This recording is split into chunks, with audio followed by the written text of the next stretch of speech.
اور کوئٹہ میں خانہ فرہنگ ایران اور اسلامیہ کالج کے تعاون سے اسلامی خطاطی کی فن پاروں اور 12 سے زائد زبانوں میں ترجمے کیے گئے قرآن نسخوں کی نمائش کا انعقاد کیا گیا ہے۔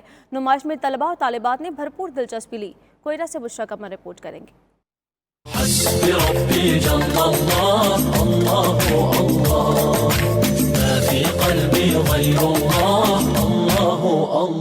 رمضان المبارک کے مقدس مہینے کی مناسبت سے اردو، انگلش، فارسی، جرمن، چائنیز، روسی، ترکی اور یونانی سمیت 12 سے زائد زبانوں میں قرآن پاک کے تراجم، خط کوفی، سلس اور خط نستعلیق میں اسلامی خطاطی کے فن پاروں کی نمائش کا انعقاد خانہ فرہنگ ایران اور اسلامیہ کالج کے تعاون سے کیا گیا۔ نمائش کے منتظمین کا کہنا تھا کہ نمائش کا مقصد لوگوں کی معلومات میں اضافہ کرنا ہے۔ یہ کیسے اثاثے اور ورثے ہمارے پاس موجود ہیں، ان سے روشناس کرانا ہے، ان سے آگاہ کرانا ہے اور کوشش یہ کرنی ہے کہ اس کو یہ پڑھ لیں اور اس پہ عمل پیرا ہوں۔ چمڑے کے کینوس، لکڑی، کاغذ اور درختوں کی چھال کے ساتھ سونے تانبے کے استعمال اور رنگوں کے حسین امتزاج لیے نامور خطاطوں کے منفرد شاہکار دیکھنے والوں کے دل میں اتر گئے۔ یہاں آ کے بہت اچھا محسوس ہو رہا ہے، دلی سکون محسوس ہو رہا ہے۔ یہاں آ کے میری معلومات میں بھی بہت زیادہ اضافہ ہوا ہے۔